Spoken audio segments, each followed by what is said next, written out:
Welcome to today's Explainer. Today, we're unpacking a seriously fascinating text.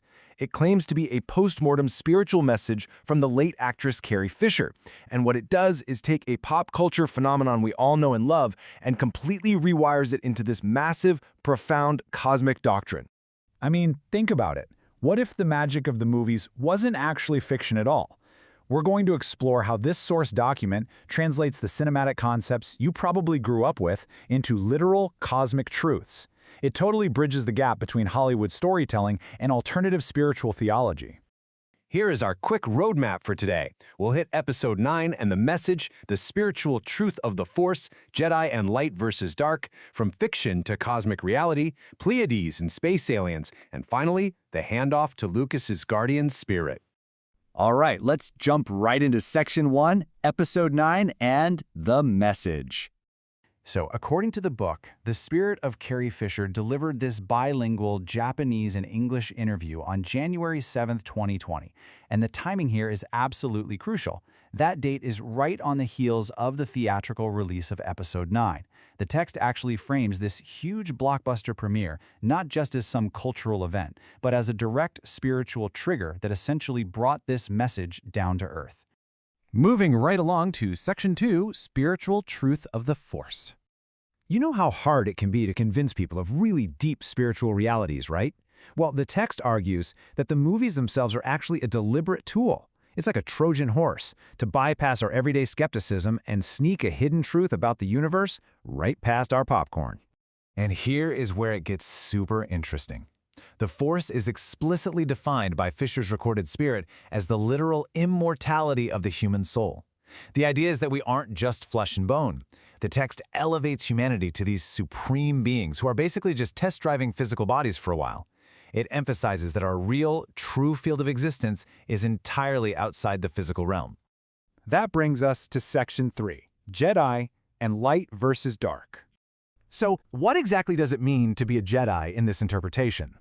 Well, Fisher's spirit states that the separation of good and evil is a fundamental universal truth.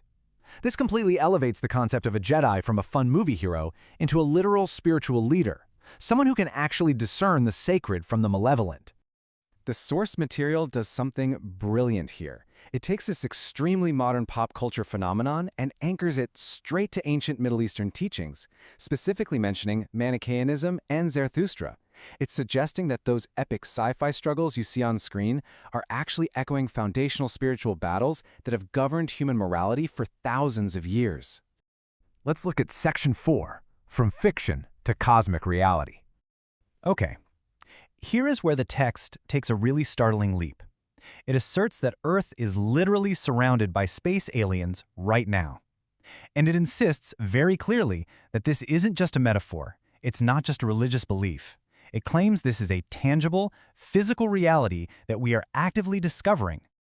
According to the interview, the battle for space justice is happening in reality as we speak. The afterlife isn't just some clouds floating above Earth. It is heavily populated by incredibly diverse extraterrestrials. And just like the Sith and the Jedi, these beings emerge from both the light side and the shadows of space. It frames the universe as this massive, heavily populated cosmic reality. Which leads us to Section 5, Pleiades and space aliens. When asked about her current existence in the afterlife, the recorded spirit doesn't describe a traditional earthbound heaven at all. Instead, she claims a really deep cosmic affinity for a specific star cluster, pointing to a universe that is just teeming with wondrous spiritual migration. By claiming a potential origin in the Pleiades, which, by the way, is a star cluster famously prominent in UFO and New Age spiritualities, the text perfectly weaves the late actress's sci-fi legacy right into her eternal spiritual identity. It's a really fascinating overlap. And finally, Section 6, Handoff to Lucas's guardian spirit. As the interview starts to wrap up, the spirit explicitly urges the interviewers to make contact with the guardian spirit of George Lucas. She insists that his spirit holds the remaining keys to this entire cosmic puzzle, which basically sets the stage for the entire second half of the source book. Now this is where the spiritual hierarchy gets incredibly intricate and honestly pretty surprising. In a later interview, Lucas's guardian spirit is equated with none other than comic book legend Stan Lee. The text identifies Lee as a master and claims he is actually a part of the Greek god Zeus, to which Lucas's spirit replies that he is, naturally, another Jedi master. And the reverence goes even further than that. In the source, Fisher's spirit refers to George Lucas not just as a visionary filmmaker, but quite literally as a disguised god. The text frames him as an actual incarnation of the divine, carrying a massive, predetermined spiritual mission for all of humanity. Ultimately, the book posits that these blockbusters were never just weekend entertainment. No, they were pre-planned spiritual tools designed by high-ranking beings incarnated on Earth, meant to awaken human consciousness to the space age.